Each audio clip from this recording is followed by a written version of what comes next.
primera sería echar un poco la vista atrás para hablar, y lo digo como muy consciente del término que uso, del proceso de acumulación de fuerza,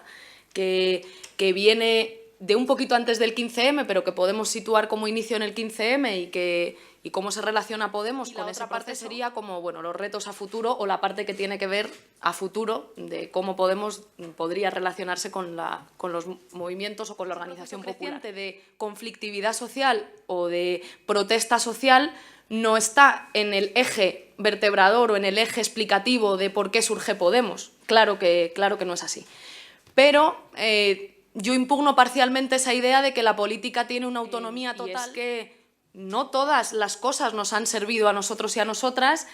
para apelar a esa construcción de voluntad popular nueva o de voluntad popular de cambio o de patria contra los desahucios, la lucha contra los recortes, la lucha contra las privatizaciones y no que las calles estén limpias, aunque cierto es, como dice Íñigo, que si llega un gobierno que no mantiene limpias las calles, eso va a suponer un problema. Pero no es lo que ha movilizado la emoción de la gente a la hora de comprometerse con un proyecto de cambio y ni siquiera es lo que nosotros hemos usado como eje articulador de nuestra propuesta para hablar de la patria nueva y de la voluntad popular de cambio. La que sale a las plazas, sino también la que se queda en su casa, está de acuerdo con que bueno, hay unos consensos sociales que se están quebrando y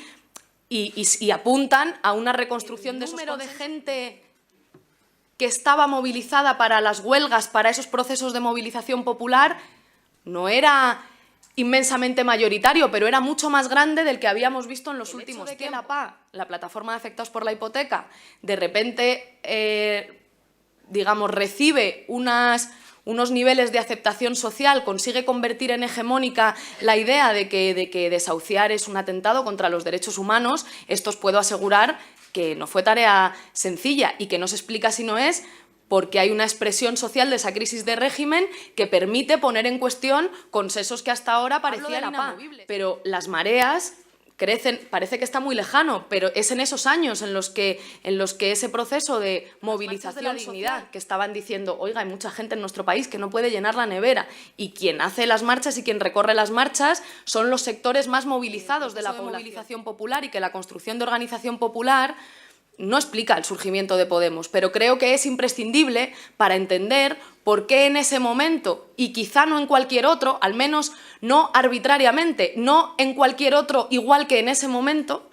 se explica que lo que dice Podemos, o lo que dice un señor que se llama Pablo Iglesias en la tele, cuando se convierte en una formación política que se quiere presentar a las elecciones, de repente tiene 1 millón y pico de votos y consigue sacar 5 eurodiputados y las demandas, pero además el orden institucional no las puede asumir. Y entonces se va creando un ligero sentimiento de solidaridad entre esas demandas. Tendencialmente todo, de ahí ¿no? la idea de la importancia de los símbolos y del significante vacío. ¿Qué es Podemos? Tendencialmente toda aspiración de justicia, dignidad, verdad, paz, felicidad, armonía. Desde que surge Podemos ya no es tan necesario, incluso mediáticamente, no es tan necesario poner en una tele la imagen de un desahucio, porque hay un portavoz de Podemos o una portavoz de Podemos que está hablando de esa necesidad de un orden nuevo, de una patria nueva, de una institución nueva que solucione no solo los desahucios o la sanidad pública, sino todo tendencialmente. Esa era la explicación que hacíamos de cómo Podemos se relacionaba con la movilización popular entonces, y creo que es acertada.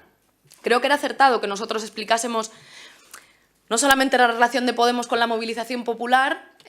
sino también a Podemos, a través de esa lectura de acciones. Decíamos que desde el ciclo que se abre en las europeas, ese blitz o ese asalto se salda con un resultado positivo, al menos histórico, en un ejemplo de cómo se renueva y se reformula la institución monárquica, que es una de las primeras que le echa ojo a que como institución del régimen está en crisis. Y es verdad que hemos hablado poco, Íñigo ha hablado un poco más y en eso lo comparto plenamente con él, hemos hablado poco de cómo resisten las instituciones del Estado y las administraciones, que es lo que permiten que no haya crisis de Estado, aunque haya una crisis de régimen. Al final parece que nos hemos colado por las grietas, pero el edificio ha resistido, y como a mí me toca hablar de la vinculación con el movimiento popular, quiero hacer un pequeño apunte. Dice él, pues lo que hace la movilización popular es alertar a las fuerzas del régimen que básicamente van tomando decisiones, que es lo que termina configurando el proceso de la transición, con el objetivo de cerrar la crisis social abierta por una crisis económica, que era el contexto en el cual se estaba dando la transición. Y eso genera, si queréis, una suerte de crisis política que termina cerrándose por arriba. Los pactos de la Moncloa. ¿Cuál es el tema central de los pactos de la Moncloa? La política de rentas. Entonces ahí se dice, sí, estado de bienestar de rentas, la traga allí todo el mundo y se dice, hay que volver a bajar los salarios porque los empresarios no pueden seguir estando tan al límite siempre del pago que hacen a los trabajadores y de gastar tanto dinero en salarios porque se quedan sin beneficios. Y esa política de rentas condiciona todo el proceso después hasta la actualidad, en las reformas laborales, en los estatutos de trabajadores. Es verdad que la relación entre movimiento popular y proceso político no es lineal y no es excluyente. Pasan muchas más cosas además de que la gente esté movilizada. Pero ojo con que lo desliguemos tanto que, insisto, parezca que son procesos absolutamente independientes. Un par de cuestiones muy rápidas. Una es, previsiblemente, la crisis económica se agudice, es decir, parte de lo que ha conseguido el Partido Popular vendiendo que hay estabilidad económica en nuestro país, que creo que es algo que ha conseguido convencer a buena parte de la población, tiene que ver con que hay un Banco Central Europeo metiendo dinero y tiene que ver con que las autoridades europeas han dicho paremos la asfixia de la austeridad porque entonces, podría ganar Podemos, entre otras cosas, en España.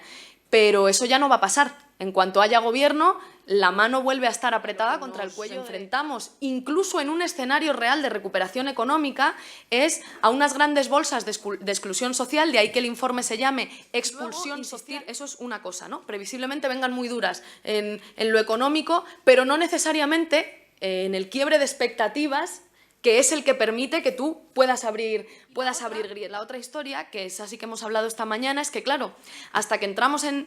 creo yo que hasta que entramos en el Parlamento,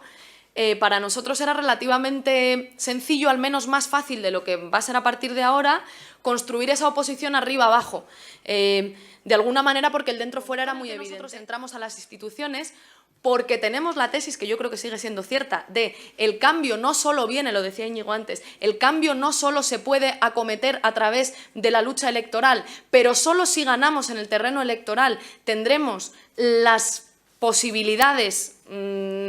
fundamentales para acometer ese cambio. Por muchos temas que tú quieras sacar a la palestra, el debate que condiciona la vida pública,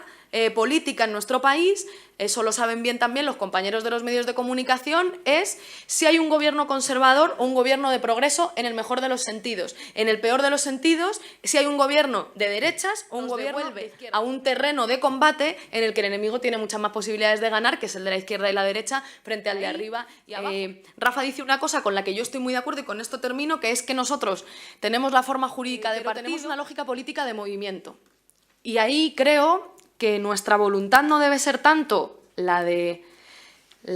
construir nosotros o ser nosotros el movimiento popular democrático que funda la patria nueva, sino convertirnos en una herramienta que facilita esos procesos de movilización popular. Tan sencillo como crear hipermilitantes o como preocuparse de cuál va a ser la relación de Podemos con los sectores más movilizados de la población. Por ejemplo, de la plataforma de afectados por la hipoteca. Ellos tienen toda autonomía como movimiento popular, construyen sus demandas, pero hay formaciones políticas que ni siquiera les escuchan y hay otras formaciones políticas que quieren hacer las leyes por ellos y hay otras formaciones políticas que creo que debe ser el modelo al que nos acerquemos, que dicen, oiga, véngase usted al Parlamento y explica usted lo que quiere hacer. Supermilitante que ya está participando en uno o varios movimientos sociales y que le dedica su vida a ello, y aquella persona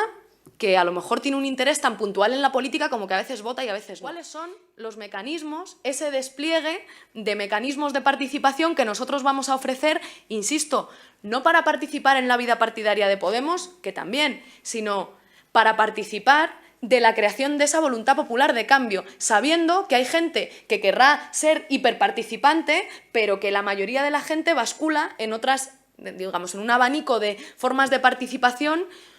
mucho más pausadas, con unos niveles de compromiso más variables y que no por ello están menos convencidos de que en nuestro país tiene que haber un cambio y están dispuestos a emplear tiempo si ven que la cosa realmente no me cabe ninguna duda de que la tarea o el principal reto que tenemos en este momento es construir esa voluntad popular o ese movimiento popular democrático en nuestro país si queremos construir una patria nueva. Seguramente nos tengamos que inventar, ahí tengamos que tener un proceso de reflexión, pues bueno, más honesto y más sincero para inventarnos nuevas formas de participar.